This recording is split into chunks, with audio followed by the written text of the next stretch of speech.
अक्सर हमने खेल के मैदान पर देखा है कि कुछ खिलाड़ी मुसीबत पड़ते ही बिखर जाते हैं, वहीं कुछ खिलाड़ी ऐसे होते हैं जो संघर्ष करके निखर जाते हैं। कुछ इन्हीं खिलाड़ियों में शुमार हैं आज के हीरो जिन पर हम चर्चा करेंगे, हार्दिक पांड्या। नमस्कार, हमारी इस खास पेशकश में आपका स्वागत है। मैं हूं राजीव मिश्रा। क्रिकेट के मैदान पर पाकिस्तान के खिलाफ एक तरफ जहां हार्दिक पांड्या हीरो साबित हुए, वहीं पाकिस्तान के गेंदबाज उनके सामने जीरो साबित हुए। आखिर हार्दिक पांड्या ने क्या कुछ ऐसा क्रिकेट के मैदान पर किया जिसकी वजह से पिछले 3 साल लगातार उनको एक तरह से कहा जाए भूत बनकर सताते रहे? क्योंकि 2018 में दुबई के मैदान पर वो इंजर्ड हुए, 2021 में उनको ट्रोल किया गया और 2022 में अब वो हीरो बनके सामने आ गए। और तीनों ही मौके पे मैदान दुबई था, लेकिन सामने जो टीम थी वो पाकिस्तान थी। और अब पाकिस्तान को हराने में हार्दिक पांड्या ने जिस तरह से अपना रोल अदा किया, जिस तरह से जबड़े से एक तरह से पाकिस्तान के वो जीत को खींच कर ले आए, वो एक बड़े हीरो के तौर पर सामने आ चुके हैं, बड़े मैच फिनिशर के तौर पर सामने आ चुके हैं। खासतौर से हैरिस रऊफ के 19वें ओवर में जिस तरह से उन्होंने बल्लेबाजी की, उसका पूरा विश्लेषण आज सबा करीम के साथ करेंगे। उनके हाथ में बैट है और आज वो आपको बताएंगे बैट स्विंग क्या कुछ इंपॉर्टेंस रखता है क्रिकेट के मैदान पर, और क्या मॉडर्न क्रिकेट में सबसे तेज बैट स्विंग हार्दिक पांड्या का है। इस मुद्दे पे भी आगे बातचीत करेंगे। दो और खास मेहमान हमारे साथ जुड़ेंगे। हमारे साथ राजकुमार शर्मा जी और रितेंद्र सिंह सोडी भी होंगे। इनसे हम बातचीत का सिलसिला शुरू करें उससे पहले एक रिपोर्ट आपको दिखाते हैं और इस रिपोर्ट को देखकर आपको अंदाजा लग जाएगा कि 17 गेंदों पर 33 रन बनाने वाले हार्दिक पांड्या ने पाकिस्तान के गेंदबाजों की किस तरह से खबर ली। एक डाटा भी आपको दिखाएंगे कि अंतिम के 5 ओवर में हार्दिक पांड्या ने कितना बड़ा फर्क डाल दिया जब पाकिस्तान मैच हारा और हिंदुस्तान ने न सिर्फ मैच जीता बल्कि पूरे देश ने जश्न मनाया। तो चलिए सबसे पहले दिखाते हैं आपको हार्दिक की हीरोपंती। तो हार्दिक पांड्या की बल्लेबाजी पर हम यहां पर चर्चा कर रहे हैं। आपको अंतिम ओवर की वो 4 गेंदें भी दिखाएंगे, यानी कि आखिरी ओवर का रोमांच पूरा आपको दिखाएंगे। नवाज पहले जो 20वें ओवर की पहली गेंद पे उस पर बोल्ड हो गए, दूसरी गेंद डॉट बॉल रही, तीसरी गेंद पर दिनेश कार्तिक ने 1 रन लिया और उसके बाद वो गेंद आई जिस पर लगा जोरदार छक्का। यानी कि आप अंदाजा लगा सकते हैं कि किस तरह से हार्दिक पांड्या ने उस मैच में वो बड़ा शॉट खेला। उस बड़े शॉट की वजह से भारतीय टीम ने मैच जीता, पाकिस्तान को चारों खाने चित किया। अब चलिए सबसे पहले उसी छक्के पर ही बातचीत कर लेते हैं, क्योंकि सबा भाई के हाथ में बैट है और इनसे आज बात करना बेहद जरूरी है। सबा भाई, ये आखिरी ओवर का रोमांच, पांड्या ने जड़ा छक्का और मैच को किया खत्म। डॉट बॉलें जब हुई थी तब जहन में आया था, लेकिन वो इशारा है एक तो कि यार खड़े रहो मैं बना लूंगा, वो बड़ा इंपॉर्टेंट था। और जरा बताएं वो बैट्समैन का क्या कमाल है, क्योंकि खड़े खड़े आप इतने पावर से जब मारते हैं, इतना आसान नहीं है लेफ्ट आर्म स्पिनर को आप जिस तरह से लॉन्ग ऑन पे छक्का मार देते हैं। सबसे पहली बात है जिस तरह से उन्होंने बल्लेबाजी की, अंतिम ओवर में भी ये दर्शा रहे थे वो कि उनको विश्वास था कि मैच को ख़त्म कर सकते हैं। इसी वजह से उन्होंने दिनेश कार्तिक को रन लेने से रोक लिया। अब हम लोग अगर बात कर रहे हैं बैट स्विंग की, बैट स्विंग के साथ साथ बैट स्पीड बहुत जरूरी है राजीव। अगर आपके पास बैट स्पीड रहेगी तभी हम दिखा रहे हैं, अगर तभी आप उतने शानदार गति के साथ आप प्लीज जरा छक्के का लगाएं पहले।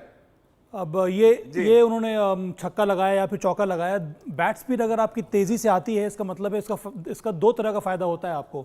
सबसे पहला फायदा ये होता है कि जहां पर गति ज्यादा है, ये सबा भाई अगर आप बता पाए, मैं चाहूंगा थोड़ा विंडो बड़ी कर दें जरा, ताकि सबा भाई बता पाए जरा जी। अब ये जो छक्का उन्होंने लगाया है, इसमें मोहम्मद नवाज जो लेफ्ट आर्म स्पिनर थे, उन्होंने प्रयास ये किया था कि बॉल थोड़ी छोटी रखें। और अगर आप नजदीक से देखेंगे तो हार्दिक पांड्या अपनी जगह से खड़े होकर ही उन्होंने शॉट लगाया। और उसमें पावर लाने के लिए, उसमें फोर्स लाने के लिए बहुत ज़रूरी है कि आपकी बैट स्पीड अच्छी होनी चाहिए, जो कि हार्दिक पांड्या के शॉट में देखने को मिला। बैट स्पीड का मतलब यही है कि आप किस गति से बल्ले को ऊपर से लेकर नीचे तक लाते हैं, जहां पर बॉल का इम्पैक्ट आप जब बॉल का संपर्क हो रहा है बल्ले के साथ, तब आप उस प्रकार का फोर्स जनरेट करते हैं। तो 2 तरह का फायदा होता है जब एक बार फिर अगर आप बता पाए ये जो बैट्समैन की वही मैं कह रहा हूँ राजीव कि 2 तरह का फायदा होता है। जहां पर गति ज्यादा, हारिस रऊफ जैसे बॉलर हो गए, नसीम शाह जैसे बॉलर हो गए, 145 के ऊपर जिस गति से बॉलिंग करते हैं, वहां पर भी अगर आपकी बैट स्पीड तेज आएगी तब वो उतना ही पावर जनरेट करेंगे जिस गति से बॉल आती है, उसी स्पीड के साथ आप बॉल पे शॉट लगा सकते हैं। जहां पर गति कम है, जैसे स्पिनर बॉलिंग कर रहा है या फिर ऐसा विकेट जहां पर बॉल फंस कर आ रही है, वहां पर अगर आपके पास शानदार बैट स्पीड है तो बॉल को वॉच करते हैं, उसके बाद लास्ट में बॉटम हैंड का इस्तेमाल करते हैं और स्ट्रॉन्ग रिस्ट का इस्तेमाल करते हैं।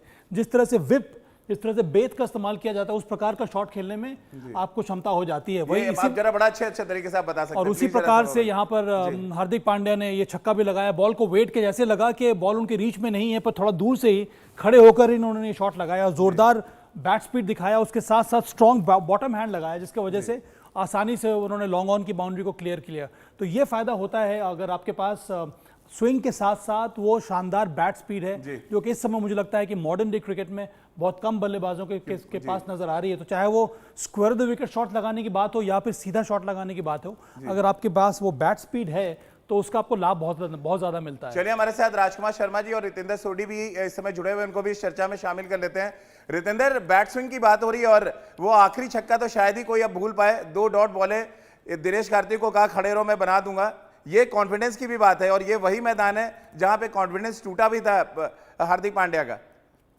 राजीव, ये जो आपने लफ्ज का इस्तेमाल किया है ना, कॉन्फिडेंस, ये बहुत बड़ा लफ्ज है। अगर हम हार्दिक पांड्या की कहानी की बात करते हैं, ये वही मैदान था जहां पे उनके साथ एक बड़ी ट्रेजेडी हुई। ऐसा लगा शायद क्रिकेट से बहुत दूर हो जाएंगे, लेकिन उसी मैदान पे बड़ी वापसी की है राजीव। और अभी बात कर रहे थे साबा भाई जैसे स्ट्रॉन्ग रिस्ट की, तो मुझे लगता है उतना ही स्ट्रॉन्ग माइंड है हार्दिक पांड्या का। और कल अगर आप उनकी बैटिंग देखें, देखिए परिस्थितियां विपरीत थी, मैच फंसा हुआ था, इंडिया पाकिस्तान, यूफोरिया, प्रेशर, लेकिन हार्दिक पांड्या खीरे की तरह ठंडे थे, कूल लाइक कुकम्बर, और वो उनकी स्ट्रेंथ है। जब आपने आखिरी ओवर में देखा, उन्होंने दिनेश कार्तिक को इशारा किया, बोला आंखों से कि मैं हूं, आप घबराइए मत। तो ये स्ट्रेंथ है हार्दिक पांड्या की। तो जी हाँ, मुझे अब ऐसा लग रहा है हमें एक कपिल देव मिल गया है, अ जेन्युइन ऑलराउंडर जो अपनी बैट की एबिलिटी से और बॉलिंग की एबिलिटी से मैच जिता सकता है। So well done Hardik Pandya, proud of you. एक बड़ा इंपॉर्टेंट फैक्टर है राजकुमार सर, जिस पर बहुत कम लोगों का ध्यान जा रहा है कि वो बहुत कंसिस्टेंट क्रिकेट खेल रहे हैं इंजरी के बाद से। आप आईपीएल के मैचेस देख लें, इंग्लैंड का दौरा देख लें, जहां पे एक ही मैच में वो अर्धशतक भी लगा देते हैं, 4 विकेटें भी ले जाते हैं। ये कंसिस्टेंसी क्या हार्दिक पांड्या को मॉडर्न क्रिकेट का सबसे बड़ा मैच विनर बना रही है? देखिए राजीव, पोटेंशियल तो उनमें शुरू से ही था और जब भी वो भारत के लिए पहले खेलने आए थे तभी उनके लिए कहा जाने लगा था कि वो बहुत बड़े प्लेयर हैं। और वाकई में उनका जिस तरह का बैट स्विंग है, जिस तरह का बैट स्पीड है, तो वो बहुत ही लाजवाब बल्लेबाजी करते हैं। लेकिन अब साथ साथ उनकी गेंदबाजी में बहुत निखार आया है। पहले वो जब गेंदबाजी कर रहे थे, जब भी वो 140 के ऊपर बॉल डालते थे तो अनफिट हो जा रहे थे, लेकिन अभी उन्होंने अपनी फिटनेस पे काम किया है और उसी लिए ये कंसिस्टेंसी बढ़ी है कि अब उन्हें कॉन्फिडेंस है कि मेरी बॉलिंग भी अच्छी हो रही है और बल्लेबाजी में तो उनका कोई जवाब है ही नहीं। और जहाँ तक आईपीएल की बात है, वहाँ से उनको बहुत एडवांटेज हुआ है कप्तानी करने का, और एक वो जिम्मेदारी ली उन्होंने। जब भी टीम को ज़रूरत हुई वो 3 नंबर पर खेलना है, नंबर 4 पर खेलना है, तो वो एक आदत बन गई है उनकी कि अब उन्हें बहुत ज़्यादा कॉन्फिडेंस है अपने ऊपर, अपनी एबिलिटी के ऊपर कि मैं मैच जिता सकता हूं। और वो भी एक बहुत बड़ा कारण है कि वो अब एक कंसिस्टेंट परफॉर्मर है और वर्ल्ड के लीडिंग ऑलराउंडर बन गए हैं। चलिए, अब उस ओवर का जिक्र कर लेते हैं जरा सबा भाई, जिस ओवर से पूरा मैच पलट गया। यानी कि वो 1900 ओवर जो हैरिस रऊफ ने डाला, 145 से 148 के बीच में वो गेंदबाजी कर रहे थे और उनको जिस तरह के 3 चौके लगे हैं, मुझे लग रहा है वो 3 चौके अगर आप एक्सप्लेन कर दें, क्योंकि एक तो उन्होंने जिस तरह से मिड ऑफ के ऊपर बैकफुट पे मारा, वो पावर था शेयर, फिर 2 मिड विकेट पे चौके। जरा बताएं जरा कि इस तरह से पावर, अगर आप खड़े खड़े 145 से 148 किलोमीटर गेंदबाज की अगर आप पिटाई कर रहे हैं, तो ये दर्शाता है कि तो आप किस तरह से बॉल पिक कर रहे हैं और आपका बैट स्विंग कितना तेज आ रहा है।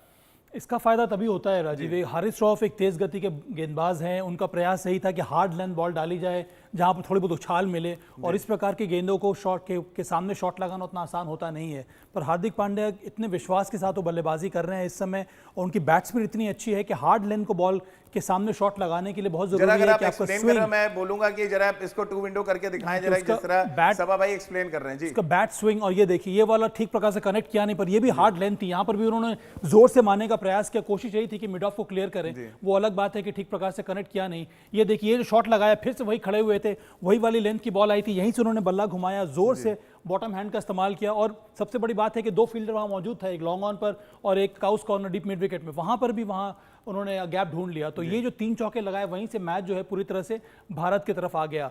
लेकिन सबा भाई, तीनों में सबसे अच्छा चौका कौन सा था? हाँ, मुझे तो ये जो उन्होंने पुल किया, ये वाला जो शॉट उन्होंने लगाया था, क्योंकि 2 फील्डर को भेदना, उसके लिए आपके लिए बहुत ज़्यादा पावर चाहिए होता है, और जो कि यहाँ पर इस शॉट में देखने को मिला। तो ये बहुत ही इंपॉर्टेंट ओवर था हार्दिक पांड्या के लिए, पर जो विश्वास के साथ उन्होंने बल्लेबाजी की, और आपने सही कहा, बहुत ज़्यादा मैच्योरिटी इस समय उनके अप्रोच में, उनके माइंडसेट में, बहुत बड़ी जिम्मेदारी के साथ वो बैटिंग भी कर रहे हैं, और गेंदबाजी खैर जितनी भी तारीफ की जाए उसकी तो कम होगी। तो चलिए, राजकुमार शर्मा जी और रितेंद्र हमारे साथ जुड़े हुए हैं।